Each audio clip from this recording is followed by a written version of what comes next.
तो हमारा मानना है कि संपत्ति का अधिकार तो हो, लेकिन वो समान संपत्ति का अधिकार हो। जैसे कि नेचुरल जस्टिस है, और घर में जैसे कोई बच्चा पैदा होता है, परिवार में उसका बराबर का, जैसे ही बच्चा पैदा होता है परिवार में बराबर का उसका संपत्ति के पिता की संपत्ति में अधिकार होता है।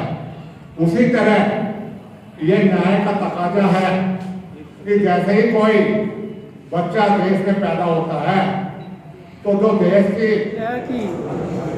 यहाँ पर इंसाफ की तरफ से 2 दिवसीय राष्ट्रीय अधिवेशन का आयोजन हमने किया।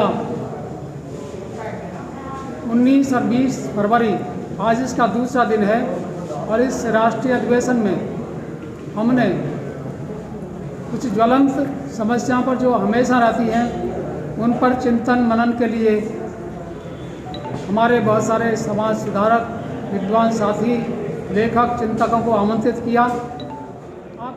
हम एक आंदोलन को लेकर चले हैं। ये आंदोलन आज जिस स्टेज के ऊपर है, वहाँ हमने देश में विशेष तौर से आज़ादी के बाद जिस तरह से आम आदमी का शोषण हो रहा है, उस पर विशेष तौर से हमारे जो विद्वान साथी थे उन्होंने अध्ययन किया है। और हम सब देखते हैं कि बार बार ये कहा जाता है कि अमीर अमीर हो रहा है, गरीब गरीब हो रहा है, तो हमने उनका विशेष तौर से अध्ययन किया है। तो आज जो 3 मुद्दे रखे हैं उसके अंदर एक मुद्दा ये भी रखा है, हम चाहते हैं कि देश से गरीबी, भुखमरी जैसी समस्या सदा के लिए ख़त्म हो जाए, बेरोज़गारी ख़त्म हो जाए। तो इसके लिए ज़रूरी ये है कि देश के अंदर काम बढ़े, और काम तभी बढ़ता है जब देश के अंदर से भुखमरी ख़त्म हो जाती है। यदि ज़रूरी आदमी, जिस आदमी की ज़रूरत है, उसकी ज़रूरत पूरा करने के लिए उसके पास साधन भी होते हैं, तो डिमांड पैदा होती है, और इस डिमांड से ही रोज़गार पैदा होता है। और देश का बजट इस तरह से बनाया जाता है, इस तरह से चलाया जाता है कि गरीब आदमी के हाथ में से पैसा ले लिया जाता है।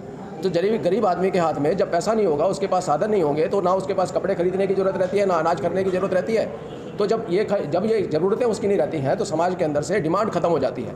तो जब डिमांड ख़त्म हो जाती है तो रोज़गार ख़त्म हो जाता है।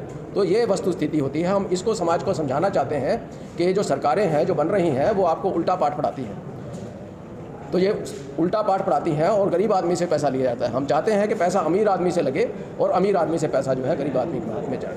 तो ये सब बातें हैं, हम इसको बदलना चाहते हैं, देश के हालात बदलना चाहते हैं। हम देश की अर्थव्यवस्था को ऐसा बनाना चाहते हैं और कि जैसे हमारी वर्षा चक्र होता है, कि वर्षा चक्र जैसे होता है कि समुद्र से पानी उठता है, पानी बादल बनते हैं, बरसात होती है, सबको हरा भरा करता है, खुशहाल बनाता है, और उसके बाद पानी समुद्र में चला जाता है। तो हम ये चाहते हैं, समाज को ये बताना चाहते हैं कि जो अमीर लोग हैं, जिनके पास पैसा इकट्ठा हो गया है, सारी साधन संपदा इकट्ठी हो गई है और उनके पास लगातार साधन संपदा इकट्ठी हो रही है, उनके ऊपर देश ने कोई टैक्स नहीं लगा रखा है। 2015 के अंदर जो टैक्स, जो थोड़ा सा टैक्स उसके ऊपर लगता था, जो धनकर लगता था, वो धनकर भी सरकार ने 2015 में हटा लिया, और 2015 में धनकर हटा के और ये बाद में जीएसटी लेकर आ गए। अब जीएसटी आप समझते हैं कि आप तो लोग ये सोचते हैं कि सरकार ने टैक्स लगाया है तो ठीक है। तो ये तो एक अंधविश्वास है सरकार के ऊपर लोगों का। तो लोगों का अंधविश्वास मिटना चाहिए सरकार के ऊपर से, कि सरकार जो काम करती है ज़रूरी नहीं है सारे ठीक हों। हमें बुद्धि से सोचना चाहिए। ये कहाँ का न्याय है कि गरीब आदमी के ऊपर जो आप टैक्स लगा दो और वो टैक्स की वसूली अमीर आदमी करे। हर एक जो चीज़ खरीदते, बीड़ी खरीदो, माचिस खरीदो, पान खरीदो, गुटखा खरीदो, आटा खरीदो, तेल खरीदो, चावल खरीदो, अनाज खरीदो, हर एक चीज़ के ऊपर टैक्स। और ये टैक्स जाता कहाँ है? ये सरकार के पास जाता है कि ये ज़रूरी है सरकार के पास जाता है। जो आप चीज़ें खरीदते हो, काला बाजारी, तो आपको पता है कि कितनी काला बाजारी है। तो काला बाजारी की चीज़ खरीदी है तो टैक्स भी तो काला बाजारी में ही जाएगा। तो हमने इसका अध्ययन किया है, हमने बाकायदा, हमारे पास आंकड़े हैं इसके। हम ये कह रहे हैं कि 13 लाख करोड़ यदि सरकार की आमदनी होती है, 33 लाख करोड़ का भ्रष्टाचार भी होता है इसमें साल का। जो जीएसटी जो है, यदि टैक्स जो है जीएसटी 13 लाख करोड़ रुपये सरकार की आमदनी होती है, तो सरकार जो छूटे दे देती है और जो काला बाजारी है, इन दोनों को मिला के लगभग 33 लाख करोड़ जो है वो साल का एक भ्रष्टाचार इसके अंदर है। ये इतना बड़ा अमाउंट है कि जो पूरा जो हमारा देश का बजट है उसके बराबर का बजट है। कोई आए सरकार को, हमने लेटर भी लिखा है, ये किताब है, हमने इसके अंदर जो है वो किताब उसको दी थी हमने। ये इसके अंदर एक लेटर है, हमने फाइनेंस मिनिस्टर को भी लिखा, हमने फाइनेंस मिनिस्टर को भी इसके अंदर लिखा है, लेकिन फाइनेंस मिनिस्टर से उधर से सरकार से कोई जवाब नहीं आया।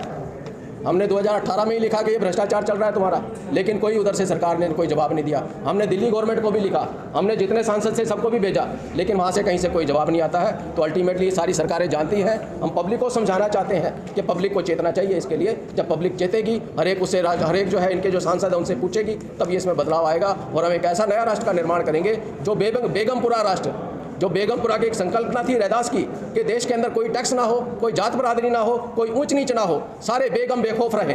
तो वो जो संत रैदास की जो कल्पना थी, उस संकल्पना को हमने साकार करना है। जब तक ये संकल्पना बेगमपुरा की संकल्पना साकार नहीं होगी, जब तक ये राष्ट्र जो है वो पुराना राष्ट्र जो सम्राट अशोक का राष्ट्र था, जो धम्म राष्ट्र था, जब तक वो नहीं होगा तब तक हम चैन से नहीं बैठेंगे और हम इस देश का ही नहीं पूरे विश्व का हालात बदल के रखेंगे। सर, वर्ण व्यवस्था को दंड विधान से कैसे खत्म करोगे, थोड़ा बताएं। सर, ये बाबा साहब ने 1936 के अंदर एनिहिलेशन ऑफ कास्ट लिखी थी।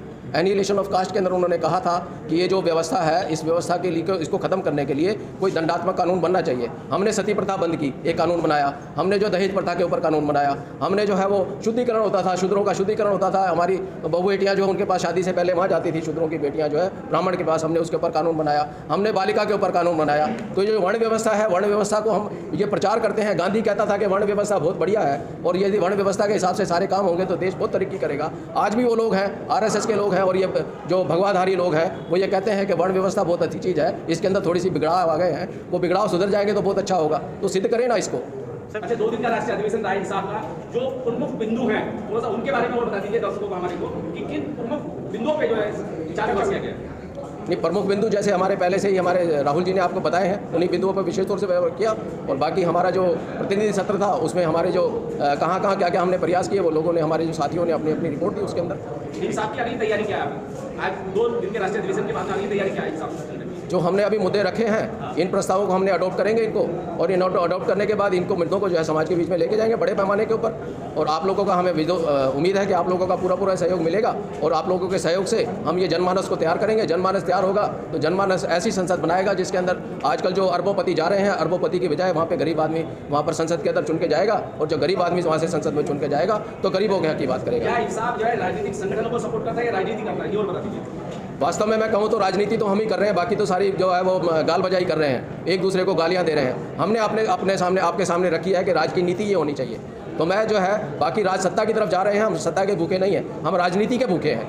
हमने राजनीति आपके सामने रखी है, तो सच्ची राजनीति कोई कर रहा है तो हम सच्ची राजनीति कर रहे हैं। अच्छा, आखिर में चलते जो है आप खुद इंसाफ के राष्ट्रीय अध्यक्ष हैं, क्या मैसेज देना चाहते हैं देश और दुनिया के लोगों को? जो है देश और दुनिया के लोगों को यही देना चाहता हूँ कि जो पैसे वाले लोग हैं और जो सत्ताधारी लोग हैं, जो पूरे वर्ल्ड के अंदर और भारत के अंदर भी ये आपको गुमराह कर रहे हैं, वो ऐसी बातें आपके सामने रख रहे हैं वो जो बिल्कुल झूठी और बेबुनियाद है।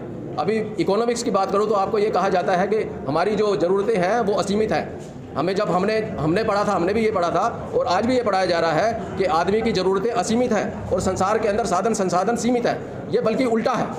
अभी हम जो है 2 कपड़े पहनते हैं, 2 रोटी खाते हैं और हमने मरने के बाद हमें जगह भी नहीं चाहिए, तो हमारी तो सीमित आवश्यकताएं हैं। और हम यदि संसार के अंदर देखेंगे तो हमारे साधन संसाधनों का अपार भंडार है। तो ये जो है बेसिकली हमें गलत पाठ पढ़ाया जाता है और जब बेसिक गलत हो जाता है तो इमारत भी गलत बनती है।